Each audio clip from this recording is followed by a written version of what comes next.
In my previous life, I spent 6 years raising someone else's son.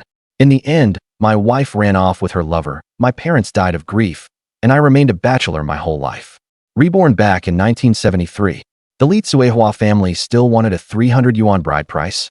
Get lost. I slung a gun over my shoulder and headed into the mountains, hoping to take down a wild boar and turn my life around.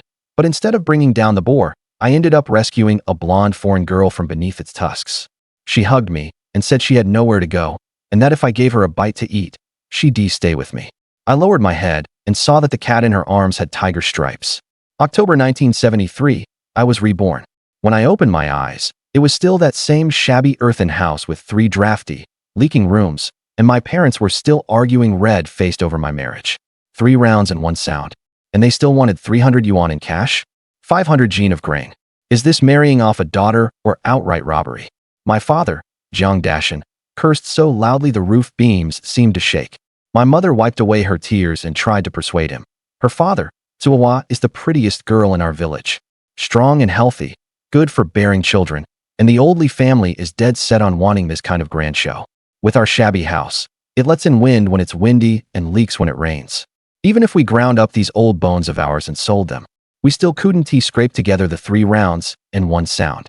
But Anzi is already 22. If we delay any longer, no one will marry him. Our old Jiang family line can't be cut off. I slowly opened my eyes. The memories of my previous life crashed over me like ice water poured on my head. I had exhausted everything to marry Li Tsuehua, only to find that woman was already pregnant with another man's bastard. My parents raised that child for her for 6 years, and in the end she ran off with her lover. My parents died young, hearts heavy with grief. I was left alone in the mountains as a forest ranger, a bachelor for life. Given another chance, I absolutely could not step into that living hell again. Mom, if this marriage falls through, then so be it. We're not marrying her. Lu Rong's eyes went wide. Not marrying her? Are you crazy? You're 22 already. Are you happy to stay a bachelor? Better a bachelor than a cuckold. The old couple were both dumbfounded. Cuck? Cuck what? I sneered. Do you really think the Li family sees anything in our family? You think they've taken a fancy to this broken-down house of ours? 300 yuan in bride price, 3 rounds and 1 sound, 500 jin of grain that's buying the end of our family line, buying me, Jiang'an, to be a living cuckold. Who knows whose child Li Tsuehua is carrying in her belly? Those words stabbed like knives, but Jiang Dashan wasn't a fool. The more he thought about it, the more something did seem off. Lu Rong collapsed onto the edge of the Kong and covered her face, sobbing. My heavens. Mom, don't cry. I softened my tone. What our family needs now is to turn things around. As long as we have money and life gets prosperous, why worry that no good girl would be willing to be with me? When the time comes, we'll choose a good one, someone sincere who truly wants to live a life together. Not trash like Li Tsuehua. Jiang Dashan knocked his pipe bowl against something with loud clacks. With what are we supposed to get rich? Just by relying on these 2 meager mu of poor land? Living off the mountain. I pointed toward the dark outline of the mountain outside the window. That mountain is full of treasures. Pheasants, hares, roe deer, badgers. If luck is on our side and we run into big game, a single pelt would be enough to feed our family for half a year. In my previous life, I was a forest ranger for decades. So I knew that stretch of woodland like the back of my hand where the water sources were, where the animal trails ran, and what prey was plentiful in which season. Are you crazy? Jiang Dashan shot to his feet. Black bears, herds of wild boars, wolves. Which one of those doesn't risk your life? Dad, give me 7 days. If I can't make something of myself in the mountains, then that's my fate, Jiang's fate. But if I manage to hunt something valuable, then I'll decide my own marriage. The room fell deathly silent. Jiang Dashan stared at my frighteningly bright eyes. How had this previously meek, listless boy suddenly become like a different person? That ferocity was like a wolf cub driven into a corner. Fine. He slapped the edge of the Kong. I'll trust you this once. Just 7 days. He got up, pulled open the broken wooden cabinet in the corner, and after fumbling around for a long while, took out an oilcloth bundle. An ancient hunting rifle was revealed, its wooden stock worn smooth and black with shine, and the rifling nearly worn flat. Take it. Use it sparingly. The old gun in my arms felt heavy, and the stone that had weighed on my heart for decades seemed to have been pried open by a tiny crack. Dad, Mom, don't worry, I'll definitely come back safe. The autumn afternoon light still carried a chill. I took a deep breath and strode straight into Wild Boar Ridge. The forest was truly dense, blocking out the sun. The air was mixed with the smell of rotting leaves, the dampness of the soil, and a faint musky stink of wild animals. Memories from my previous life surged up and overlapped with the mountain forest before my eyes. The marks left by decades as a mountain ranger spread out in my mind like a living map. I was like an old cat, not panicked in the slightest. Before long, a bush a dozen or so steps ahead gave a slight shake. It wasn't the wind.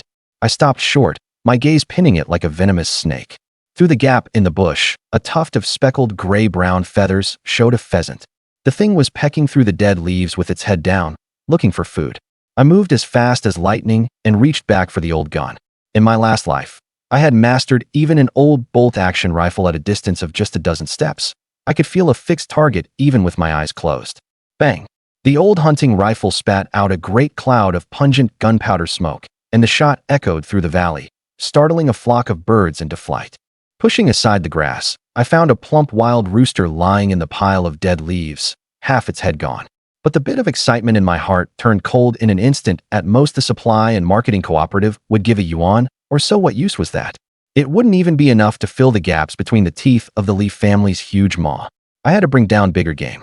Wild boar or roe deer, either would do.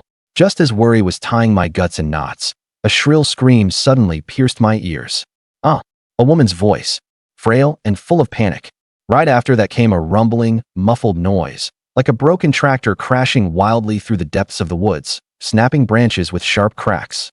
Every hair on my body stood on end. Wild boar. Definitely a wild boar, and a huge one that had been enraged. Gripping the gun tight, I charged straight toward the sound. I circled past a few old crooked-neck trees and pushed through reeds taller than a person, and suddenly the view opened up. The bottom of the mountain hollow was a complete mess. A thin figure was running for her life ahead, her two skinny legs pumping fast, but in front of the massive beast behind her, it looked like slow motion. The girl was wearing tattered coarse cloth clothes, and her golden hair was as messy as a bird's nest, with streaks of mud on her face. A Russian girl? Big eyes, a high-nose bridge, and an indescribable exotic air about her. Judging by her clothes, she looked like she had come from the other side of the border. She really was beautiful, but at this moment that pretty face held nothing but a terrifying pallor. Why? Because right behind her was a pitch-black beast in hot pursuit. Good Lord, it was at least 300 gene. Its body was covered in black bristles like steel needles, the mane on the back of its neck standing on end, and two pale, fearsome tusks long and curved. A full-grown boar. The beast's eyes were red, white vapor blasting from its nostrils. Like a black whirlwind, it lowered its head with its tusks thrust forward, charging straight at the girl's back. A young tree as thick as a bowl was snapped in one hit. Help! The girl cried for help in clumsy northeastern dialect, her calves shaking uncontrollably. The situation was critical. In the blink of an eye, she was about to be run clean through by those two deadly tusks. I instinctively reached for the old gun on my back, but the moment my fingers touched the icy barrel, my heart sank. This beat-up gun's rifling was worn smooth. Fine for shooting pheasants, but against a thick-skinned, crazed wild boar? If one shot didn't kill it, it'd only make it angrier. Right then, the girl, panicked and running blindly, caught her foot on a tree root and went down hard with a thud. The wild boar let out an excited, eerie howl, its hind legs suddenly driving hard as it lunged forward. In that split second, fragments of memories from my past life patrolling the mountains flashed through my mind. Just a short distance ahead of where the girl had fallen was a low hollow overgrown with vines, where old hunters had once dug a pit trap. So much time had passed that it was covered with dead branches and rotting leaves. If you didn't look carefully, you'd never notice it. Roll left. There's a pit ahead. Jump over it. I bellowed at the top of my lungs like a clap of thunder. Driven by pure survival instinct, the girl rolled desperately to the left with both hands and feet. The boar's huge body, carrying a foul gust of wind, lunged and missed with a crash, its tusks plunging deep into the mud. The beast reacted fast too, whipping around and charging again at the girl who had rolled to the edge of the hollow. Jump! I shouted as I lightning fast snatched down the old gun and snapped back the hammer with a clack. Scrambling and stumbling, the girl rushed to the edge of the hollow, squeezed her eyes shut, and leaped forward with all her might. She was thin and light, and somehow she really did stagger across. But the crazed wild boar didn't care about any of that. Its eyes were fixed only on the prey that had enraged it. Boom crash! How could the cover of dead branches and withered leaves over the pit trap withstand the charge of a 300-plus gene beast? It collapsed instantly. The front half of the boar's body plunged headfirst into the pitch-black pit. Its rear half and both hind legs were still outside, kicking wildly. Perfect chance. Like a leopard locked onto its prey, I sprang out from behind the tree, covering the distance to the edge of the pit in a few bounding steps. I was less than 10 paces from the wildly struggling boar. No closer. This beast was far too strong. If it burst out, it would be over. I planted my feet firmly into the ground, gripped the old hunting gun with both hands, lowered the muzzle slightly, and aimed dead at the boar's spine and heart area exposed outside the pit. That spot had the thickest hide and the hardest bone. I had to punch through with a single shot. The old gun was unstable, and the lead shot could drift. All I could do was gamble. Gamble on decades of feel and eyesight. The boar seemed to sense the deadly threat, and struggled even more violently. Its massive head suddenly jerked upward, mud-caked tusks flashing with a cold gleam as it let out a deafening, savage roar. A woo. Now, my eyes cold, my heart steady, and my hands even steadier, I slammed my index finger down on the trigger. Bang! A thunderous blast erupted, 10 times more violent than when I'd shot the pheasant earlier. The muzzle spat a huge flame and thick gunpowder smoke. The powerful recoil slammed hard into my shoulder, numbing half my body. That thick lead bullet, carrying all my hope and ferocity, drilled precisely into a spot just above the boar's heart from behind. Puffed. Blood sprayed everywhere. The wild thrashing of the boar's huge body suddenly froze. Its raised head dropped limply, slamming heavily into the rotten mud at the edge of the pit. Only its thick hind legs remained outside the pit, twitching faintly and unconsciously. The heavy smell of gunpowder, blood, and the boar's own rank musky stench mixed together, spreading through the mountain hollow that had fallen deathly silent. I held the still smoking old gun and gasped for breath, my shoulder burning and my ears ringing. It worked. It really worked. If I haul all this solid muscle down the mountain, I can trade it for money. Thump! A sound came from beside me. It was that foreign girl, collapsing straight onto the ground covered in dead leaves and mud. Her two skinny legs trembling uncontrollably, her face pale as paper. Is it over? Her voice shook badly, and her eyes on me were full of the terror and gratitude of someone who had just survived a disaster. I lowered the still slightly warm gun barrel and let out a long breath. It's dead. She wiped the sweat from her forehead with her sleeve. Thank you. Struggling to stand up. Her legs were so weak she had to brace herself on her knees and only managed to get up on the third try. Only then did I get a clear look at her face. Goodness, she was truly stunning. Her face wasn't big, and her large eyes had a hint of light brown, like ripe acorns in the woods. Her nose was straight and delicate, and her fair skin couldn't hide that exotic air about her even with streaks of mud on it. Most striking of all was that head of blonde hair, which looked like a tuft of soft golden threads under the fragmented golden afternoon sunlight, carrying an exotic charm Qingshan village had never seen before, fresh and captivating. How did you end up provoking that thing? Her eyes instantly reddened. I, hungry, wanted to pick some mushrooms and wild fruit, and then it charged out. Tears finally began to patter down. My name is Irina. I came from over by Call. There's a famine over there, and so many people have starved to death. My parents are both gone, and I'm the only one left in the family.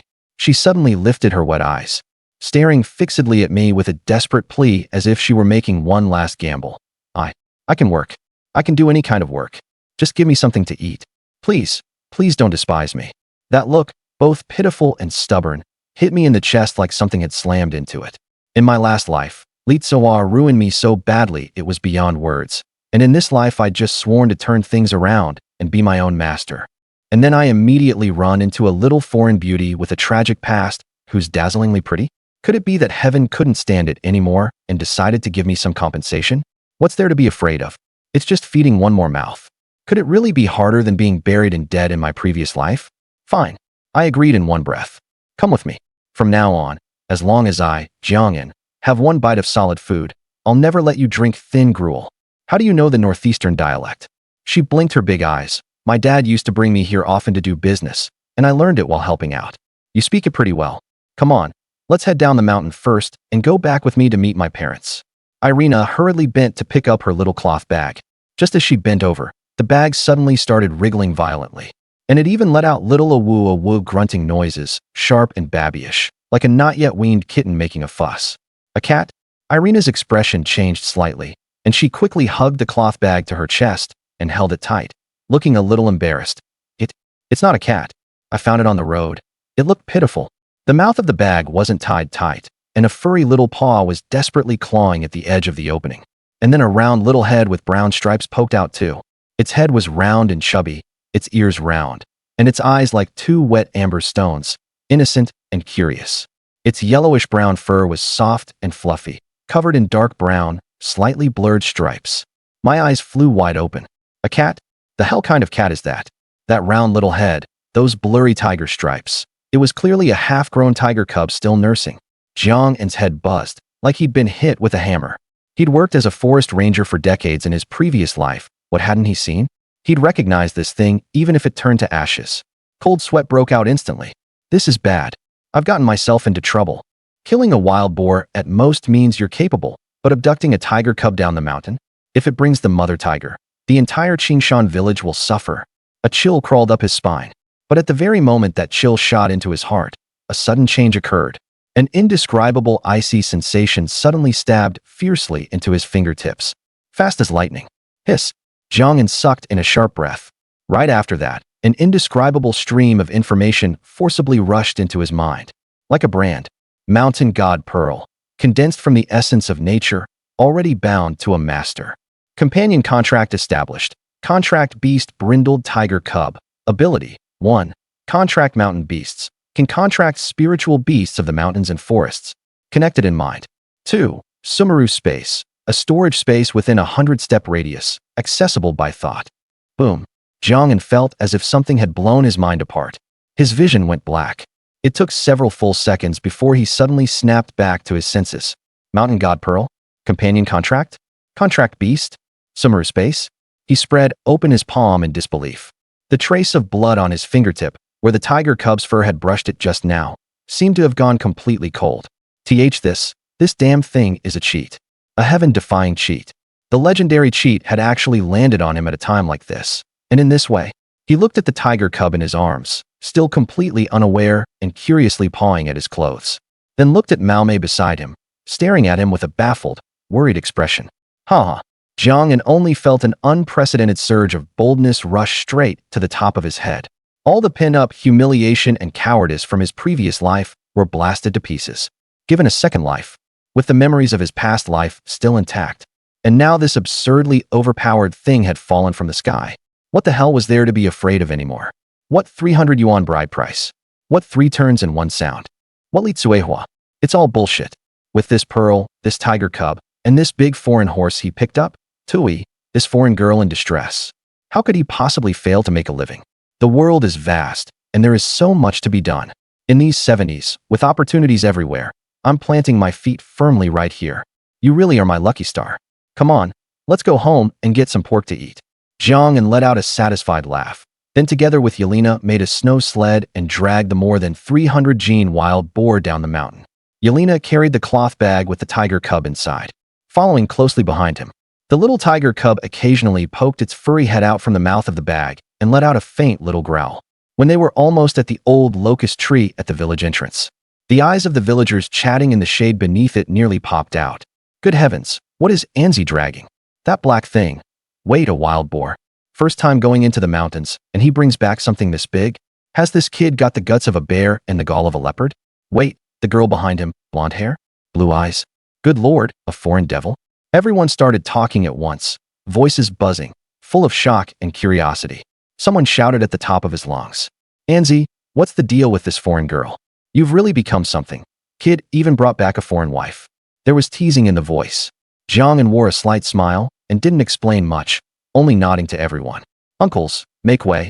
I'm exhausted. Let me get home first.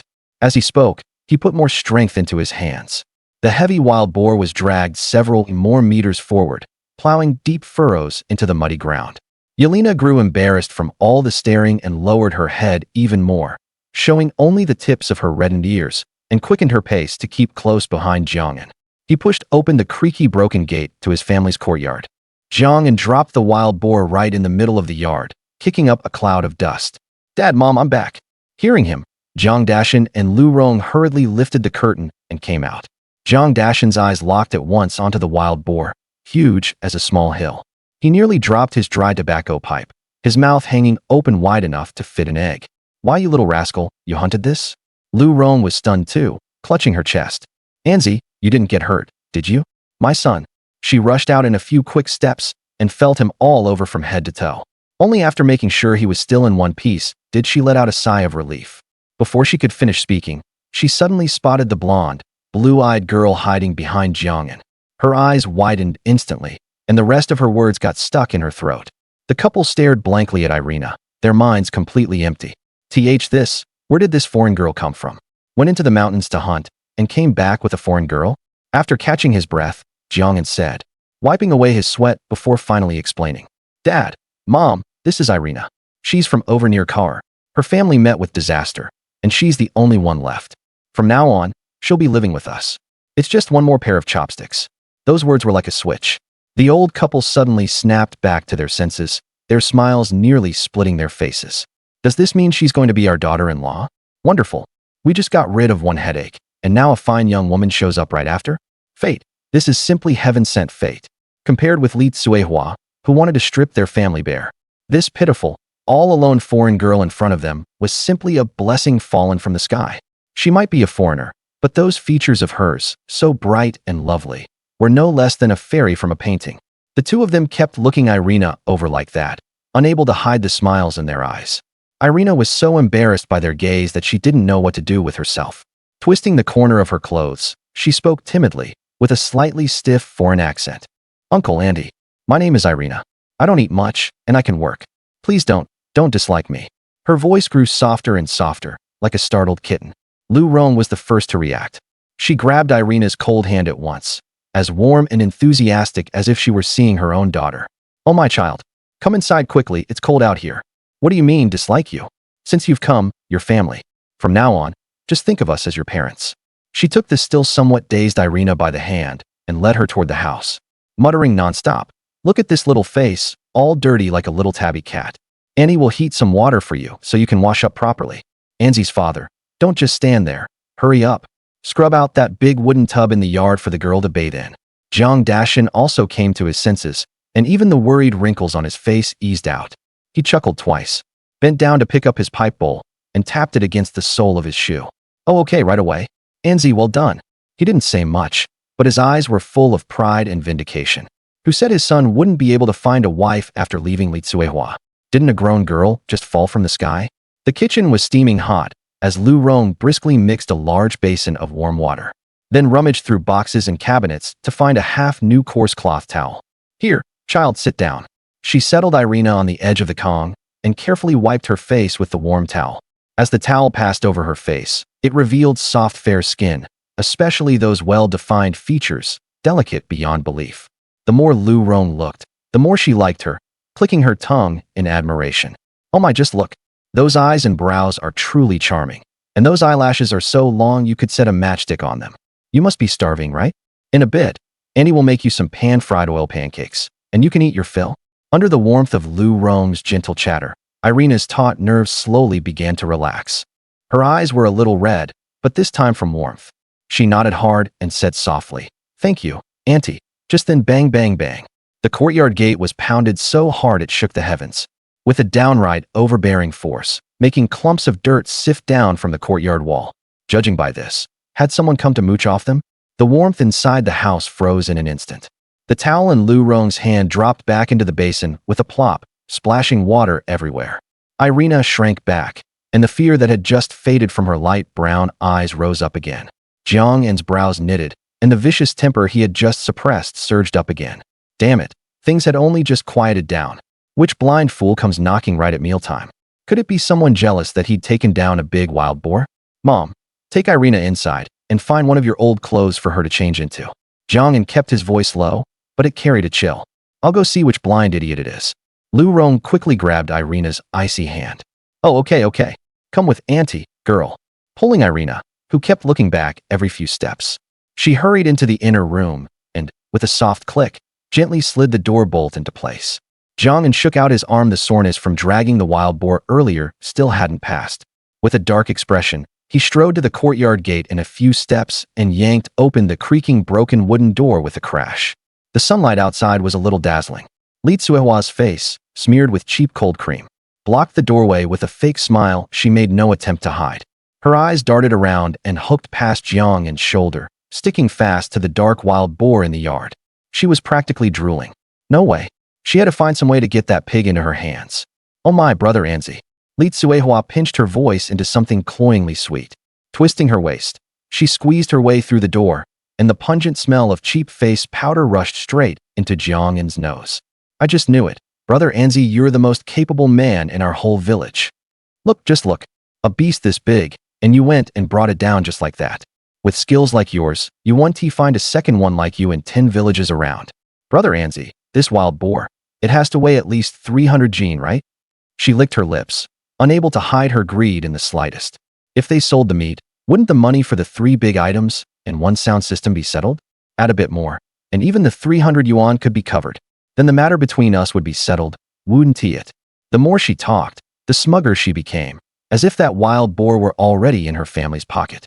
Jiang unfolded his arms and leaned against the doorframe, watching her coldly as she prattled on to herself. That look in his eyes was like he was watching a monkey jump around. Only after she finally finished spraying her spittle everywhere did he speak slowly. Done talking. The smile on Li Tsuehua's face stiffened for a moment. Huh? Why yes. I'm done. Done. Jiang raised a hand and pointed outside. The door's over there. Take care, and I won't see you out. Don't hold up our meal. He made as if to shut the door. Hey, Jiang. The fake smile on Li Tsuehua's face instantly collapsed, as if she'd been slapped hard across the face. She braced a hand against the door, her shrill voice jumping 8 octaves. What do you mean by this? Have you forgotten about the 2 of us? I've been waiting for you at home every single day. Don't you know how anxious your parents have been? Aren't you worried at all? Let me tell you, just the other day someone had a matchmaker come to my house to propose. My dad was very satisfied, and he's even a worker. They said they're willing to pay 50 yuan more in bride price. You really aren't worried? Aren't you afraid I'll run off with someone else? Li Tsuehua's chest heaved violently as she glared at Jiang, as if he had committed some unforgivable crime. I've been resisting my parents' pressure and waiting only for you, Jiang. You can't let me down. If I hadn't stubbornly refused, this marriage would have been settled 2 days ago. Li Tsuehua spoke with deep sincerity, on the verge of tears. That aggrieved tone was enough to make anyone sick. Jiang laughed. He actually laughed out loud. Even this worn-out shoe is worth an extra 50 yuan to someone? Acting like some damn con artist, trying to use this sales pitch on him? Who the hell would believe that? The corner of his mouth curled up, and that smile was full of icy menace. Heh, an extra 50 yuan. Then tell your dad to hurry up and agree. Idiots like that are hard to find. Hurry up and marry into that good life, and don't follow a poor bastard like me to suffer. Now that your family has such a good marriage prospect, why are you still wailing at my doorstep? Jiang's voice wasn't loud, but it was like a poisoned needle, making Li Tsuehua shudder all over. She had never dreamed Jiang would react like this. Where had the Jiang gone who used to be submissive to her and obey her every wish? Those 300 yuan in bride price and the 3 rounds and 1 sound were like a millstone hanging around his neck. How would he dare say no? A surge of rage shot straight to Li Tsuehua's head, and the bit of gentleness and thoughtfulness she had been faking was instantly torn to shreds. She was like a cat with its tail stepped on, instantly bristling. Jiang, you bastard. What do you mean by this? Trying to Welsh on it? No way in hell. I'm telling you, this wild boar is fate. Even heaven is helping you scrape together the bride price. Stop playing dumb with me. She was trembling with fury, pointing at the wild boar in the yard, completely dropping all pretense. Hurry up and butcher this wild boar. First give my family 20 jin of meat so my dad can see your sincerity. Early tomorrow morning, you'll haul this meat to the county supply and marketing cooperative to sell. The money from the sale, plus whatever little savings your family has, will be just enough to scrape together the money for the 3 rounds and 1 sound. The more she talked, the more justified she felt, and she straightened her back even more. Did you hear me? Move it. Don't hold up the important business. Li Tsuehua stood with her hands on her hips and her chin lifted high, looking like she was bestowing a perfectly justified favor, as if her willingness to take the 20 jin of meat was giving Jiang an immense face. Jiang looked as if he'd just heard the funniest joke in the world. Folding his arms, he stepped forward, and his tall shadow completely enveloped Li Tsuehua. He lowered his head, his gaze like knives scraping across Li Tsuehua's greedy, twisted face. Huh. A mouthful of spit landed hard in the dirt by the doorframe. Li Tsuehua, who the fuck do you think you are? Jiang's voice suddenly rose, exploding at the doorway like thunder, shaking dust loose from the courtyard wall. You open your mouth and ask me for 20 gene of meat? Is your skin patched together from wild boar hide? Thicker than the corner of a city wall? Is your family running a gold mine or working as bandits? To get married, you want 300 yuan cash, the 3 rounds and 1 sound, and 500 gene of grain. Jiang pointed at Li Tsuehua, his finger nearly poking her in the nose. Li Tsuehua, are your parents marrying off a daughter or selling a placenta? And you think you're worthy of it? Get lost. Get the hell away from me. Say one more word here, and I'll use these wild boar intestines to strangle you and drag you out. After Jiang roared, he only felt a surge of pent-up fury rush from the soles of his feet straight to the top of his head, and his whole body felt completely relieved. Damn it. In his previous life, he'd been a coward his whole life, and he'd held this anger in for decades. Today, he finally cursed her out. So satisfying. Li Tsuehua was hit with this barrage of vicious scolding, so badly scolded that her soul nearly left her body. Her face, caked with makeup, first flushed the color of pig liver, then turned deathly pale, and finally trembled all over in fury like a sieve shaking grain. You dare curse at me? Fine, Jiang, you've got guts. She pointed at Jiang, her finger trembling like she was having a fit. Has this little bastard Jiang gone mad, or what? How dare he speak to her like that? Jiang used to be like a dog trailing behind her when had he ever dared bark this loudly? If she didn't teach him a lesson, this brat would never wake up to himself. Li Tsuehua's eyes had turned red, and she was going all out. She pulled out her final trump card, her voice so shrill it could pierce the sky. Didn't you just kill a wild boar? You think that makes you king of the world, huh? As for these 20 gene of meat today, you'll hand it over whether you want to or not. And that money for the 3 turns and 1 sound, you'd better not think of paying a cent less. If you don't give it, if you don't sell the meat for money, then don't even dream of ever marrying me. Li Tsuehua, in this lifetime, I, Li Tsuehua, would rather marry a wild boar in the mountains or a turtle in the river than ever marry a poor loser like you. When that time comes, you, Jiang, can hug this dead pig and stay a bachelor for the rest of your life. She spat as she spoke, cursing with great satisfaction, as if she, Li Tsuehua, were some precious princess, and as if Jiang would be struck by heaven and thunder if he lost her. Jiang had just been about to spit another mouthful of abuse in her face and show her what real cursing was. Behind him, the thin wooden door to the inner room gave a soft creak. The sound wasn't too loud, yet it seemed to carry a strange magic, instantly cutting off Li Tsuehua's hysterical yelling. Jiang turned around instinctively. Li Tsuehua's flaming eyes, too, seemed drawn by some invisible force and snapped toward the doorway. The crack in the door opened a little wider. A slender figure stood there timidly, one hand on the doorframe. It was Irina. She had just bathed, and her wet golden hair was still dripping, hanging loosely over her shoulders, with a few mischievous strands clinging to the side of her fair neck. Her face was freshly washed clean of all dirt, revealing features so delicate they hardly seemed real. Amid the rising steam, her cheeks were faintly flushed. Her eyes were blue, like a clear forest stream. At this moment, they held a touch of post-bath innocence and shyness. And her eyelashes were long and thick, drooping damply.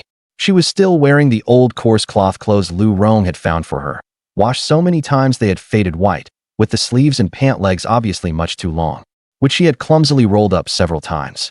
The loose, oversized clothes only made her slender frame stand out more, and her skin looked dazzlingly pale. The slanting afternoon sunlight happened to pass through the courtyard gate and fall on her. She was as clean and fresh as a handful of spring water flowing out of a mountain stream. Standing next to the furious Li Tsuehua, one looked like a fairy stepped out of a painting. The other looked exactly like a sow that had just rooted its way out of a mud pit. Li Tsuehua's mind exploded with a boom. It went completely blank. She stared fixedly at Irina's face. That figure, that exotic charm she had never seen before.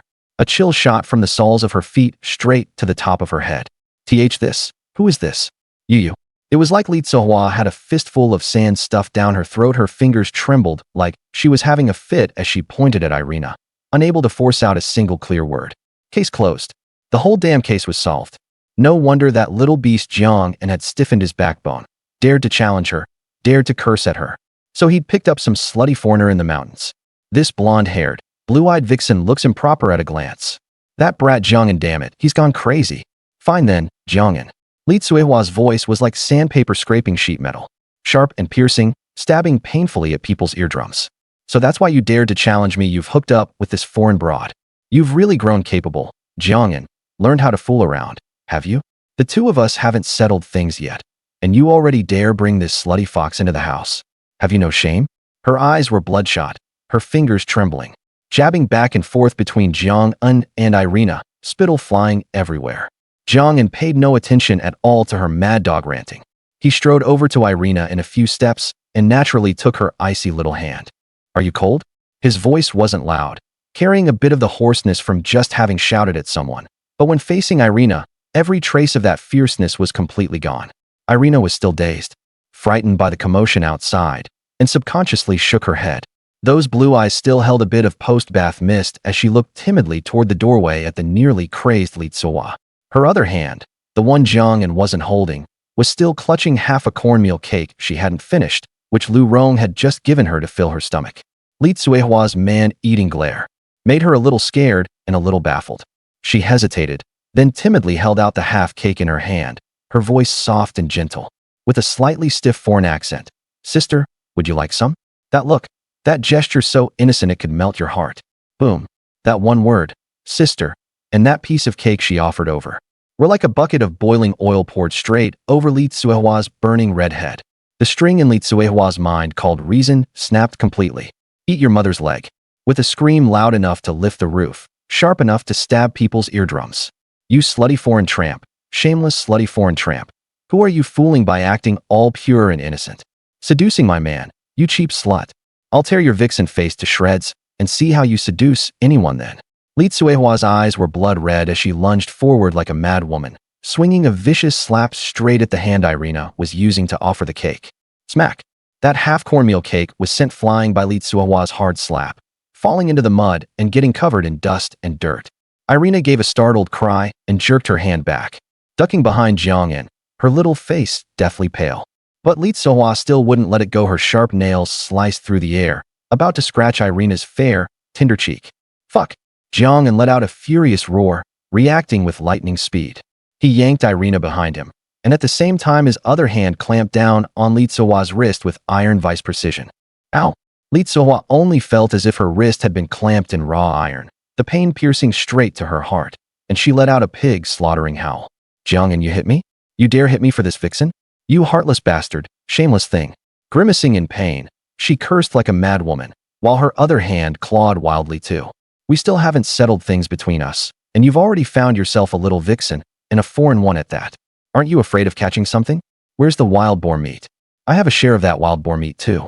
That was bride price money sent by heaven itself. You can forget about keeping it all for yourself. Don't even think about using my meat to feed this foreign slut. Let go of me. I'll beat her to death. I'll tear that seductive whore face of hers to shreds. Li Tsuehua kicked and hit, spraying spit all over Jong-un's face, every bit the raving shrew. Outside the courtyard gate, the villagers who had been drawn over by the commotion also erupted. Good lord, has Tsuehua gone mad? TSK, TSK, TSK. Look at that foreign girl, then look at her. Anzi isn't blind either. Serves her right, letting the Li family ask an outrageous price. And now look, the cooked duck has flown away.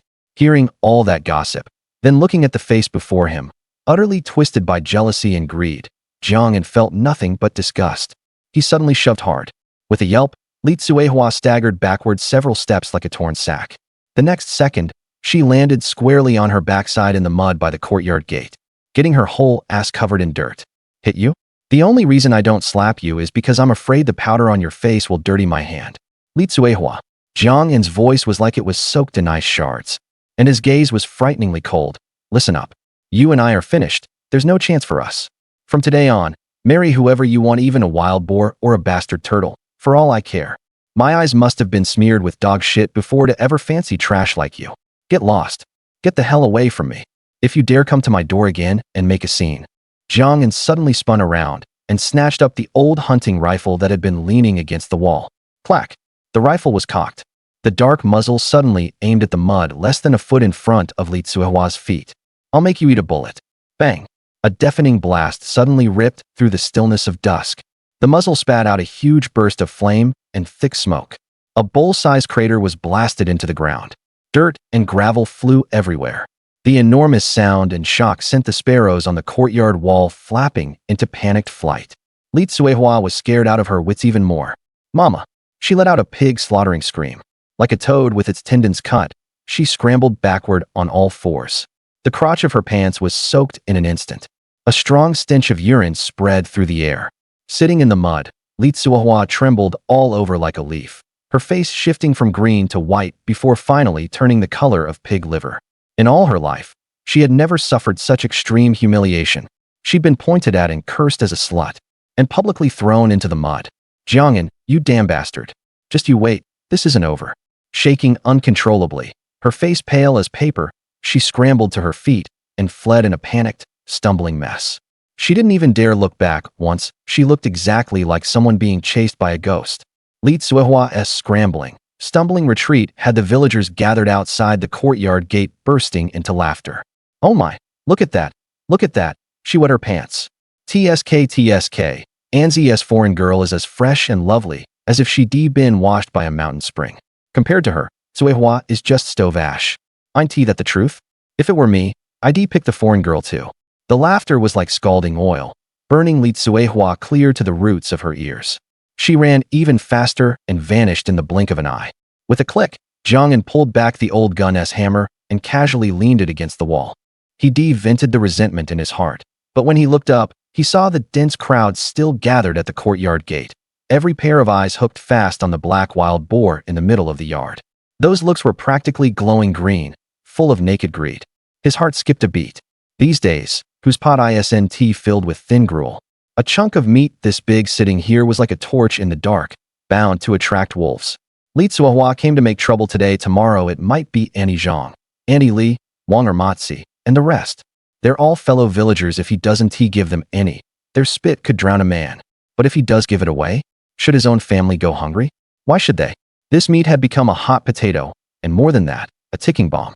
When people are hungry enough, there's no telling who might get jealous and start having bad ideas, maybe even stir up trouble. He'd been a forest ranger for decades in his previous life and had seen through the warmth and coldness of human nature. This meat couldn't be kept all to himself, it had to be shared out. That would both shut people's wagging tongues and let him trade for some truly useful things the family urgently lacked. Dad, Mom. Jiangyan lowered his voice and called to the old couple who had just come over, his gaze sweeping over the wild boar. Everyone knows what shape our family is in. We can't keep this meat safe, and we can't keep it all either. The villagers are all watching. These days, no family has it easy. We can't hog it all and make people resent us. Jiang Dashan tapped his long dead pipe bowl, his brows knotted tight. That makes sense. But with such a big beast, what do we do with it? Our family doesn't even have enough salt to cure a pig leg. Lu Rong was worried too. We can't store it. It's cooler now, sure, but leave it a few days and it'll still stink and spoil. Though the weather had been cool these past 2 days, it was only early autumn, and an Indian summer might hit in a couple of days. Jiangyan had already made up his mind. He turned and strode to the courtyard gate in a few steps, then spoke loudly to the villagers still lingering outside. Uncles, aunts, elders, youngsters, everyone. The buzzing chatter outside instantly fell silent, and dozens of eyes turned to him in unison. Got lucky today, I struck it rich and brought back the mount of the mountain god. These days, every family's cooking pot is short on grease, and every belly is empty. This meat is a reward from heaven, not something that belongs to me. Jiangyan, alone. Jiangyan, want to keep it all for myself. His gaze swept over face after face, hopeful, astonished, doubtful. Those words were like a spark that instantly lit up the crowd. What? Anzi, you mean it? Oh my, Anzi, that's righteous of you. Hear that? Everyone gets a share? Jiangyan raised a hand, signaling for everyone to quiet down. But even between brothers, accounts must be settled clearly. The meat isn't free. My family is poor as church mice too, as everyone knows. Our home lacks everything. Pots and pans, needles and thread, grain and cloth coupons. Anything scarce and useful around the house will do. Bring things to trade. The amount of meat will be calculated according to how valuable the items are, and each family can trade for at most 1 gene. Fair dealing for young and old alike. First come, first served. As soon as he said that, the crowd exploded with a buzz. Trade? My family has eggs. We've been saving them for half a month. My family has half a sack of cracked corn. I've got a few feet of cloth coupons, and I've never been willing to use them. Hurry, go home and dig through the bottoms of your trunks if you're late. There'll be none left. The onlookers who had just been crowding around vanished in the blink of an eye, all taking off for home at full speed, afraid that if they were too slow they wouldn't be able to trade for any meat. Jiang Dashan and Lu Rong exchanged a look, both letting out a sigh of relief. and smiles appeared on their faces too. This is a good idea from our son. It shut everyone up and also got us the things we urgently need. Anzi, that's a solid idea. Jiang Dashan rarely gave praise, and after saying this, he turned and went to the kitchen to get the cleaver and whetstone. Kid's mother, hurry and find that old scale of ours. Lu Rong answered and hurried into the house to search. Jiang turned his head and saw Irina still clutching the inner room's doorframe. Her blue eyes wide open, looking outside with curiosity and a bit of timidity. Irina, come here. Jiang beckoned to her. Give my mother a hand. Irina's eyes lit up, and she nodded hard before trotting over. Lu Rong had just found that old scale and stuffed it into her hands, then handed her a chipped but brightly sharpened kitchen knife. Girl, help your aunt watch the scale and learn how to cut meat. Be careful with your hands. Irina took the knife and gripped it tightly, a little awkwardly, her little face full of seriousness. Before long, people started arriving at the courtyard gate. Some carried baskets filled with eggs. Some held half sacks of mixed grains, and some clutched a few wrinkled ration coupons, every one of them staring eagerly at the meat on the chopping board. Jiang grabbed the cleaver and scraped it twice on the whetstone, the blade flashing with a cold gleam. He took his place in front of the chopping board. The wild boar's hide was thick with one stroke. There was a sharp crack, and bone and meat separated. Everyone craned their necks to watch, their eyes nearly falling onto the meat. Anzi, can I trade 10 eggs for some hind leg meat? My family has half a sack of cracked corn. Cut me a piece with a thick layer of fat. Anzi, brand new cloth coupons. Please weigh me some rib bones for soup. Jiang Dashan slammed the brightly sharpened cleaver onto the thick elm chopping block, the tip trembling with a cold glint. Don't crowd. Line up properly. Hand your things to my wife, and the meat stays in my son's hands. Lu Rong had long since polished that old brass scale at home until it shone. When the weight was hung on the iron hook, it gave a crisp ding. Irina was pulled to stand beside her, tightly clutching the chipped kitchen knife in her hand, her blue eyes wide open, finding everything fresh and novel. Girl, watch closely. Lu Rong pressed a palm-wide piece of wild boar rump meat, marbled thick with fat, onto the chopping block. Cut along the grain, and don't cut your hand. Irina nodded hard, took a deep breath, and copied Lu Rong's movements, pressing the meat with one hand and awkwardly lifting the knife with the other to cut down. The blade sank into the thick, fatty meat with a muffled thump, and greasy juices ran down through the cracks in the chopping block. Oh, this foreign girl's hand is pretty steady. Look at this fat on the meat, a finger thick. Anzi's aim with that gun is really true. Did he shoot right into the young lady's heart? The old Jiang family is really generous these days. What family would be willing to share meat like this? Jiang became the busiest person of all. He was bare-chested, beads of sweat rolling down his sturdy back, and every time he swung the cleaver in a full arc, it came down with force. Crack! The thick wild boar leg bone snapped in response. He deftly lifted the scale hook and hung up a big piece of steaming meat streaked red and white. Aunt Jiang, 10 eggs for 1 Jean, and 2 liang of hind leg meat. Here you go. Uncle Li, half a sack of cracked corn counts as 1 Jean of rib meat for you. Rib bones make a fragrant soup. Brother Wong, 2 chi of cloth coupons? Sure, this slab of back fat weighs a full 1.5 Jean. Render it into lard at home, and use it for stir-frying so delicious it'll make your tongue fall off. The meat on the chopping block dwindled quickly, while the pile of things in the corner of the yard grew fuller and fuller. Coarse porcelain bowls were stacked into a small hill, and half a sack of yellow millet sat next to bulging cloth bags, filled with soybeans and sorghum saved up by each household. The faded cloth coupons and grain coupons were carefully smoothed out by Lu Rong and wrapped in a clean handkerchief. There were also several jars of coarse salt, several bundles of fresh green vegetables, and some people even brought over half a basket of heavy native eggs. A sheen of sweat beaded on Irina's nose as she grew more and more deft at cutting the meat. Copying Lu Rong, she wrapped each exchanged piece of meat in cleaned, dried corn husks and handed them to the villagers waiting eagerly. The people who got the meat beamed with joy, and they were especially kind to this blonde, blue-eyed girl too. Thank you, girl.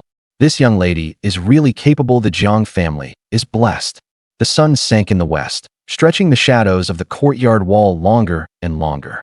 By the time the last 3-finger-thick slab of fat was traded away to an old bachelor from the neighboring village for half a crock of lard, the huge wild boar was reduced to nothing but a bare skeleton and the several dozen jean of prime tenderloin and rump meat the Jiang family had kept for themselves. When the crowd dispersed, the yard was a complete mess. Yet it was filled with the greasy aroma of meat and a warm, festive happiness.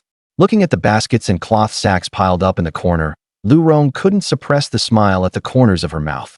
Honey, come take a look. We've got salt, we've got grain, and even cloth coupons for making new clothes for the new year. Jiang Dashan tapped his empty pipe pot, squatted on the ground, and rummaged through the pile, lifting half a sack of coarse salt and weighing it in his hand. Then feeling the jar of lard as creamy as congealed fat, comfort showing even through his wrinkles. Good boy, this one pig is worth more than half a year of hard work from your old man. Irina was squatting by the kitchen door, carefully scrubbing the greasy chopping block and cleaver with the clean water in a wooden basin.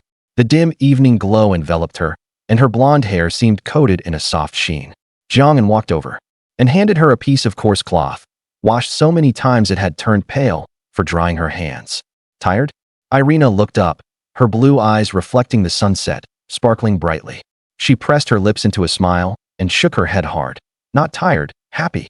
She pointed at the big cuts of good meat hanging under the eaves beneath several strings of red chili peppers, the meat they had kept for their own family, and tried hard to speak in halting tones.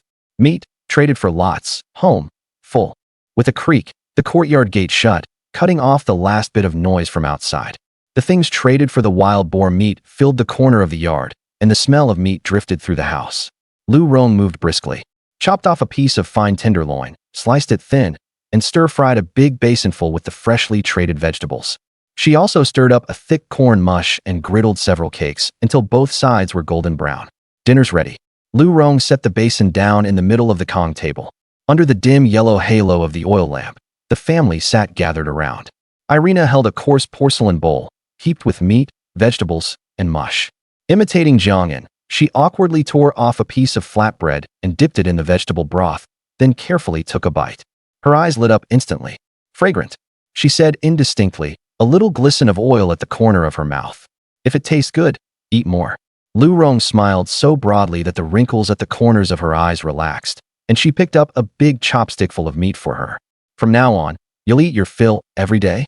Jiang Dashan kept his head down, shoveling in the corn mush, slurping loudly. But all that contentment was in his little cup of liquor. One sip, then a satisfied smack of the lips. In the nest in the corner, made from a broken basket lined with dry straw, the little tiger was gnawing away at the bits of wild boar offal Jiang had tossed to it. Its milky white fur was stained with a little grease, and the tip of its tiny tail flicked back and forth. Probably full now, it rolled over and exposed its soft little belly, letting out a faint purring sound in Jiang's direction. This little thing really isn't shy. Lu Rong glanced at it, her tone carrying a hint of fond surprise. It's quite affectionate with people. Jiang also looked at the fluffy little bundle. Jiang Dashan set down his liquor cup and wiped his mouth. Anzi, this little tiger cub is lovable right now. But we have to keep our heads clear. It's the king of the mountains after all. Once it's grown, its wild nature will be hard to tame, and if it hurts someone, that'll be no small matter. When the time comes, we still have to find a way to send it back into the mountains. That's its territory. Jiang knew this perfectly well in his heart. With the mountain god Pearl here, there was no way this little fellow could cause any trouble. He could even raise it to be more obedient than a house cat. But on the surface, he still nodded honestly. Dad, I know what's at stake. Once it gets a little bigger and can find food on its own, I'll let it go. As long as you know what you're doing. Jiang Dashan nodded and took another sip of liquor. The lamp wick crackled softly, and the meal was warm and cozy, even the air carrying the solid comfort of rich food. After they cleaned up the bowls and chopsticks, it was already late at night. Alina had only just arrived, and although Jiang had said one more pair of chopsticks, without a proper name or status, it wouldn't be appropriate for them to sleep together. Lu Rong carefully remade the Kong in the inner room and took Alina's hand. Girl, sleep in the inner room with your aunt tonight. It's warmer.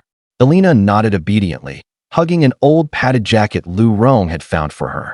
Jiang and Jiang Dashan spread thick dry straw and bedding on the floor of the outer room.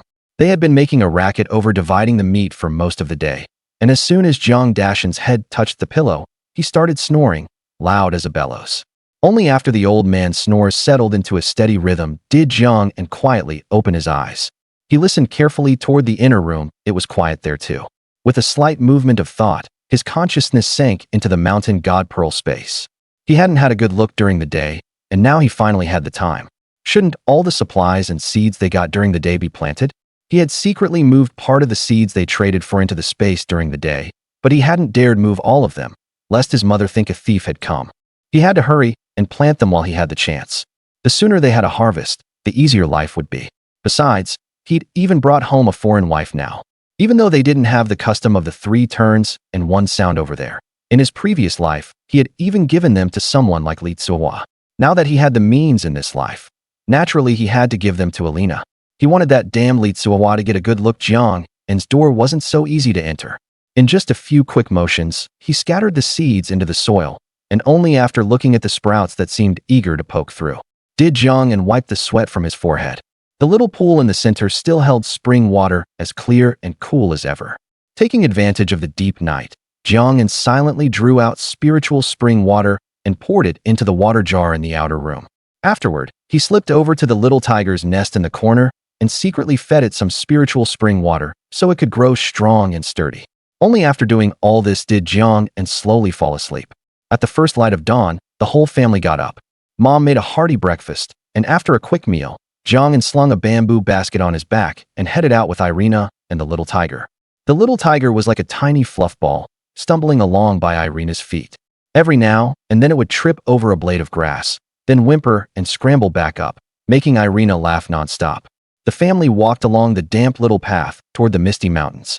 Once they entered the woods, the air turned cool at once, carrying the smell of earth and rotting leaves. Let's look for this. Jiang bent down and pulled up a plant with leaves like a hand, its roots still caked with dirt. Balloon flower root, good for soothing the throat, and the supply and marketing cooperative buys it. Irina leaned in, her blue eyes bright, and carefully dug one up just like he did. She shook the dirt off the roots and placed it in her own basket as if it were a treasure. What about this one? She pointed at another clump of grass with pointed leaves and little white flowers. That's buplurum, for reducing fever. They buy that too. Jiang nodded. Irina grew even more enthusiastic and buried herself in the grass looking for more, murmuring the new words she'd just learned. Balloon flower root, buplurum. The little tiger flopped around by her feet, chasing a hopping grasshopper until it was covered in grass bits and dew. Hey, don't touch that. Quick as lightning, Jiang smacked away Irina's hand as she reached toward a fuzzy-leaved plant with purple flowers. That's long dew. It's poisonous. If it gets on your skin, it'll itch like crazy. Irina jumped in fright and quickly pulled her hand back. Looking at the pretty purple flowers, she patted her chest with lingering fear. Bad grass. Jiang couldn't help laughing at her expression. That's right. Bad grass. Just look for ones with thick roots and sturdy leaves. The family slowly wandered through the woods as Jiang pointed things out, and Irina carefully learned to tell them apart. Little by little, her small basket gained some weight. The little tiger cub got tired of playing and lay down by Irina's feet, licking its damp paws and rumbling contentedly in its throat. The sun had climbed a little higher. The mist in the woods had begun to clear, and shafts of light slanted down through the gaps in the leaves. Jiang was parting a dense patch of fiddlehead ferns, wanting to see if there was anything good hidden underneath. Suddenly, the little tiger, which had just been licking its paws, abruptly lifted its head. Its round tiger eyes widened instantly, and its ears stood up like 2 little leaves, turning warily toward the deeper part of the forest by the stream. The purring in its throat stopped, its little body tensed tight, and its tail stuck straight up stiff as a little stick. Jiang immediately sensed that something was wrong. The little thing had been lazing around just a moment ago, so why was it suddenly so alert? He quickly pressed down on Irina, who was still searching for herbs with her head lowered, and held his own breath too. Then narrowed his eyes and looked in the direction the little tiger was staring. By the stream stood 7 or 8 deer, completely at ease. Most of them were tawny does and fawns, graceful in form, lowering their heads to nibble the tender grass and water celery by the stream. Most eye-catching were the 2 or 3 tall stags among them, with branched antlers like tree limbs on their heads, covered in grayish-brown velvet, looking especially majestic in the slanting sunlight. They had not completely let down their guard, occasionally lifting their heads, swiveling their keen ears, and watchfully scanning the surroundings. It was a small herd of red deer, definitely valuable big game from the mountains. Venison, deer hide, velvet antlers, any one of them would be hard currency if brought back. Jiang felt his blood heat up. If he could bring down one of them, especially one of those stags, it would be worth far more than a wild boar. Unfortunately, the distance was a bit too great, and it was hard to guarantee the accuracy of a shotgun pellet at that range. And the moment the gun went off, the startled herd would vanish in an instant. He quickly glanced at the little tiger.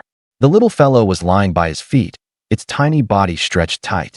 Its light amber eyes locked firmly onto the deer herd. A very low growl was suppressed in its throat, nothing like its usual cuddly, babyish self. The contract of the mountain god Pearl seemed to be awakening the most primitive hunting instinct deep in its bloodline. Suddenly, a bold idea surfaced in Jiang's mind. Irina. He lowered his voice and leaned close to Irina's ear, his warm breath brushing her ear. The tips of Irina's ears instantly turned red, but her gaze was unusually focused. See that big stag? The one with the biggest antlers. We'll split up. You take the cornucopia and slowly circle around from that side. Don't make a sound and get as close as you can. Cornucopia, listen to her first. He pointed to a patch of low shrubs at the front left, then reached out and tapped the little tiger on the head. The little tiger immediately looked at Irina, then at the deer herd, as if it understood its task. And then, Irina's voice trembled with a mix of nervousness and excitement. Wait for my signal. Jiang's eyes were sharp. I'll make some noise over here, and the herd will definitely run toward your side. Cornucopia, the rest is up to you. Drive them toward the steep slope on my side. Remember, don't really charge up and bite them. You're still small. Just scare them and throw them into confusion. Irina, watch the situation. If the deer charge at you, block them with a stick or dodge, don't take them head on. Irina nodded hard, a determined light flashing in her blue eyes. Okay, I can do it. She took a deep breath and patted the little tiger on the back. The girl and the tiger immediately sprang into action. Irina bent low, her steps extremely light, moving swiftly and silently toward the patch of shrubs at the front left like a nimble wildcat. The little tiger stayed tight by her feet. Its movements surprisingly well coordinated and concealed as well, its golden fur nearly becoming camouflage in the mottled light and shadow. Jiang watched them disappear behind the shrubs and silently counted the time in his heart. The position he had chosen was excellent. To the left was the direction Irina and the little tiger would drive them from, while to the right was a steep hillside with sparse vegetation. The woods below were denser, which would restrict the deer if they ran downhill. As for himself, he was positioned right on the herd's likely escape route. Feeling that the timing was about right and that Irina and the little tiger should already be in place, Jiang suddenly drew a deep breath, aimed at the doe closest to him, and fiercely pulled the trigger. Bang! The gunshot rang out, and birds in the forest scattered in all directions. Although the doe he had aimed at was still some distance away, fortunately Jiang's aim was good. After swaying twice, it dropped to the ground with a thud. Yo! The rest of the herd instantly exploded into chaos. The startled does and fawns let out short cries, and with hardly any hesitation, instinctively bolted in the opposite direction away from the sound. That tall stag reacted even faster. It didn't immediately run after the does, but instead sprang in place warily. Its huge antlers suddenly jerked up, as if judging the source of the threat. Just then, Aowo, in a fierce but cute cry, yet carrying a fully wild and intimidating tiger's roar, suddenly exploded from behind the bushes ahead on the left. The little tiger's tiny body burst with astonishing presence. It didn't charge out. Instead, it stood right at the edge of the bushes, letting out threatening growls and roars at the panic-stricken deer charging toward it. Its little paws were also scraping the ground hard, kicking up a small cloud of dust. A tiger's roar, even from a cub, exerts an innate bloodline suppression over herbivores. The two does at the very front were scared out of their wits by this sudden tiger blocking their path, forcibly stopping in their tracks and frantically turning to run to the side instead. Hey, over here. Irina also popped out from behind the bushes at just the right moment, waving the wooden stick in her hand, shouting loudly and trying hard to create chaos. She didn't dare actually strike, but the swinging shadow of the stick and her shouts successfully forced back another fawn nearby that had been trying to go around. The herd was thrown into complete chaos. Ahead was a roaring tiger blocking the way, on the flank a human was brandishing a stick, and behind them was a steep slope. They spun around the narrow clearing in terror like headless flies, letting out urgent bleats. The stag finally saw the situation clearly. It was obviously more wary of whatever was behind the bushes roaring like a tiger. It suddenly lowered its head, its powerful hooves scraping at the ground, and let out a short neigh. Instead of choosing to force its way through in the direction of Irina and the little tiger, it suddenly wheeled around and charged toward the steep slope on Jiang's right. It wanted to use the steep slope to accelerate and rush into the woods below. Well, now, pretty clever. Jiang praised it inwardly. This stag really was extraordinary. This was exactly what he had been waiting for. Cornucopia, chase it, Jiang roared, and at the same time he sprang out from his hiding place, leveling the shotgun. The muzzle locked firmly onto the back of the stag, which was sprinting with all its strength, and preparing to dash down the steep slope. Hearing the command, the little tiger's ferocity was fully unleashed. Like a streak of golden lightning, it shot out from behind the bushes, its four short little legs pumping desperately. It was astonishingly fast, charging straight at the stag's hind legs. That momentum, that roar, that aura belonging to the cub of an apex predator, was enough to make any prey tremble with fear. The stag was scared out of its wits by the sudden pursuit from behind. It could even feel the hot breath from the tiger cub, almost touching its hind hooves. Overwhelming fear made it give up on charging down the steep slope, and it suddenly veered sharply to the side, trying to shake off the little fiend behind it. That turn brought it right into Jiang An's sights. But Jiang An didn't pull the trigger immediately. The distance was still a bit too great, and the old shotgun's lead shot spread widely, making it easy to miss a moving target. As he chased, he shouted, "Cornucopia. Keep driving it. Herd it toward the old forest. Don't let it go downhill." The little tiger immediately changed direction, making use of its small size and quick turning ability to keep up a barrage of low growls, pounces, and feint attacks. It precisely forced the frantic stag off the downhill route, driving it toward the old forest above the steep slope, where vines tangled and ancient trees towered. Well done. Jiang An's blood was boiling as he watched this little tiger was practically miraculous. He quickly reloaded the old hunting gun with iron pellets, ready for the next shot at any moment. Irina also came hurrying up, panting. She couldn't help much, but she did her best to follow behind, preventing the stag from turning back again or any other deer from darting around wildly. Driven this way, and that by the little tiger, the stag's strength was draining fast. Terror robbed it of calm judgment. The next second, it plunged headlong into that old forest. The trees here were incredibly thick, their branches gnarled and tangled, and beneath the thick layer of fallen leaves on the ground coiled countless tough, old vines. At this moment, the stag's huge antlers had become a burden. To avoid the relentlessly pursuing little tiger behind it, and Jiang An flanking from the side, it panicked and tried to squeeze between two enormous ancient trees that had grown together. Crack! Clang! Disaster struck. Its many-branched antlers had gotten wedged perfectly between two ancient vines twisted around each other. The tremendous force of the impact brought its whole body to an abrupt halt, its front hooves instantly lifting off the ground, its neck viciously constricted by the immense force. The stag let out a shrill, agonized cry, struggling desperately, making the ancient vines as thick as a bowl's rim creak and groan, sending fallen leaves flying everywhere.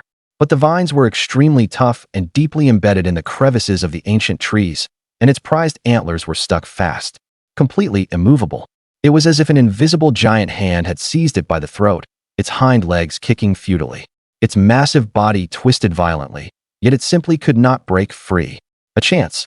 A once-in-a-lifetime chance. Jiang An rushed up close, only a little over 20 paces away. He could even see the stag's bulging eyeballs, swollen from terror and suffocation, and the white breath spraying from its nostrils, flecked with bloody foam. Without the slightest hesitation, Jiang An suddenly stopped, his feet planted on the ground like nails, the hollow of his shoulder braced hard against the cold gunstock. The old hunting gun's dark muzzle was steadily aimed at the stag's side ribs where its heart was. Hold breath. Aim. Bang. The tremendous recoil slammed hard into Jiang An's shoulder. The thick smell of gunpowder spread through the air. The struggling stag's body suddenly stiffened, and all movement stopped instantly. Its raised head drooped down weakly, slamming heavily onto the tangled ancient vines with a dull thud. Blood gushed from a bowl-sized hole in its side ribs, quickly staining the dead leaves and vines beneath it red. Only its limbs were still twitching slightly in unconscious spasms. Done. Jiang An let out a long breath, the burning gun barrel still smoking faintly. His shoulder ached from the recoil, and his ears were buzzing, but in his heart he felt indescribably exhilarated. Cornucopia, he shouted excitedly. Oh, whoa. The little tiger emerged from the bushes nearby, ran to Jiang An's leg, and affectionately rubbed against his pant leg. Then it looked up at the dead stag, its little eyes full of pride, a satisfied purr rumbling in its throat as if asking for credit. Irina also ran over. Looking at the scene before her, her chest heaved violently, her little face flushed red from excitement and running. T2, amazing, Jiang An, cornucopia. Even her voice had gone shrill. Jiang An grinned, showing a mouthful of white teeth, then walked over and rubbed the little tiger's fluffy head. Good boy. You're really one hell of a treasure. He walked over to the stag and inspected it. It was a solid shot, a direct kill. He weighed those huge antlers in his hand. They were impressively heavy and covered in soft velvet. Top-quality blood velvet. Those antlers alone were worth a lot of money. Not to mention all this lean meat and fine hide. I've struck it rich, really rich this time. Jiang rubbed his hands together. Looking at this prey, worth even more than a wild boar, his eyes were shining. Counting the doe he had killed with the first shot just now, how long had it even been? And he'd already taken down 2 deer? What a pity about the remaining doe and fawn that got away. If he could bag another 2 or 3, that would be a real windfall. Too bad this old hunting gun has to be reloaded with iron shot after every shot. Once he had a little money in hand, he needed to get a gun that could fire repeatedly and still pack a punch. Then it'd be kill deer on sight, kill boars on sight. He looked up at the sky. The afterglow of the setting sun had already dyed the treetops in the west red. Come on, give me a hand. Before it gets completely dark, let's deal with this quickly. This thing is a lot harder to haul down the mountain than a wild boar. Jiang called out to Irina. He pulled the chopper from his waist, preparing to bleed it first, then carefully saw off the antlers. The smell of blood would soon draw other beasts, so they had to hurry. Jiang had just shoved the chopper back into his belt and called Irina over to help process the stag when a burst of teeth gritting crunching suddenly drilled into his ears, along with the low growls of beasts fighting and tearing at something. The sound was coming from the woods on the left. It was exactly the direction where he had dropped that doe with his first shot. Damn! Jiang's heart lurched, and a wave of foreboding shot straight to his head. He snatched up the hunting gun he had just leaned against a tree and sprinted toward the sound. Follow me, he growled. Irina also realized something was wrong and hurriedly grabbed her wooden stick. The little tiger also pricked up its ears warily and charged after Jiang and pushing aside a clump of waist-high bushes. The scene before them instantly sent Jiang into a rage. 7 or 8 brutes about the size of half-grown village dogs, covered in reddish-brown fur and dragging fluffy big tails, were madly tearing at the doe he had shot dead. The deer's belly had already been ripped open, bloody intestines strewn all over the ground, and one red-furred beast had half a deer leg in its mouth, yanking backward with all its might. In just this short time, a perfectly good doe weighing over 100 kg had already had nearly half its body gnawed bare. Red dogs. Jiang squeezed out the 3 words through clenched teeth, his eyes red with fury. The old hunters in the village all called these things red dogs. Their scientific name seemed to be dholes, and they were the hardest to deal with. They came in packs every time, as few as 7 or 8, as many as a dozen or more, like bandits. Their bites were savage and vicious, and they loved going for the guts. Even the fiercest hunting dogs in the village would tuck their tails and run at the sight of these pests, terrified of getting their rear ends ripped open. Jiang ground his back teeth so hard they creaked, a wicked fury surging straight to the top of his head. Damn it, the meat I'd risked my life for just ends up benefiting these gut-ripping bastards. Irina also saw clearly now, and her stomach churned violently, and she had to clamp a hand over her mouth to keep from crying out. The beast's eyes gleamed with an eerie green light in the darkening woods, fierce and greedy, enough to make anyone's scalp tingle. Damn those bastards. Jiang cursed under his breath, his finger already hooked on the trigger. But those beasts were all crowded together tearing at the venison, and if he fired, he might not hit a vital spot and instead only scatter them, making things even more troublesome later. If someone really got their guts ripped out, that would be real trouble. These beasts' claws were wickedly quick. In just that brief moment of hesitation, the red dogs feasting over there also noticed them. Several dholes that had been burying their heads and tearing into the meat suddenly jerked their heads up. Their sharp snouts, smeared with bloody foam, pulled back to bare gleaming white fangs.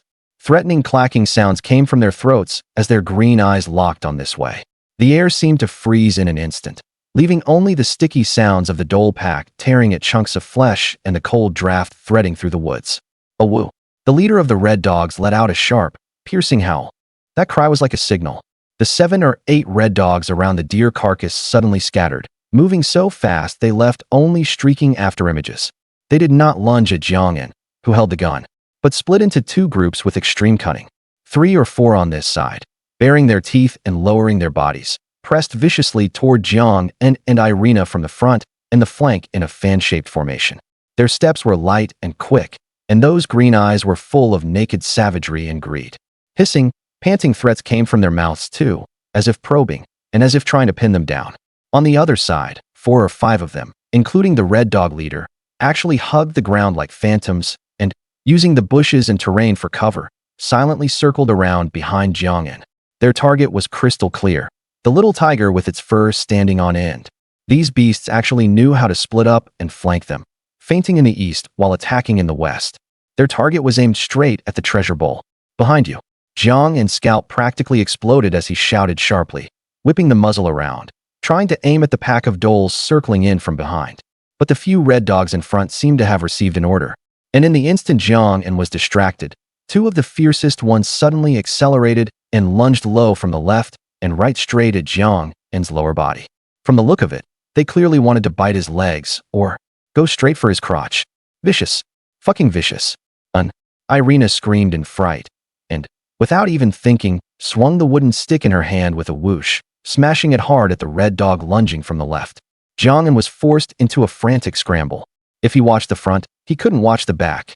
He abruptly stepped backward, trying to avoid the bite from the front, while the shotgun barrel instinctively jabbed toward the red dog that had lunged close. Bang! In the rush, the muzzle was practically pressed against the belly of the red dog that had leaped right in front of him when he fired. The buckshot exploded at point-blank range with terrifying power. Ow! A shrill, distorted scream of agony rang through the mountains and forest. The red dog was blasted away like a torn sack, a huge bloody hole blown in its belly. Its intestines spilled out, and after it hit the ground and twitched twice, it stopped moving. The thick smell of gunpowder and blood instantly spread through the air. That shot, though it had solved the urgent danger, completely lit the fuse. Not only was the dhole pack not frightened off, the grisly death of their companion and the heavy blood scent instead completely stirred up their ferocity. Clack clack, whoa. The few red dogs holding them in front were startled by the gunshot and paused slightly, then immediately lunged in even more madly. And the 4 or 5 that had circled around from behind had already used this chance to completely cut off the connection between Jiang'an and Irina. They were fewer than 5 steps away. The red dog leader's green eyes were fixed on the little tiger, greedy growls rolling in its throat.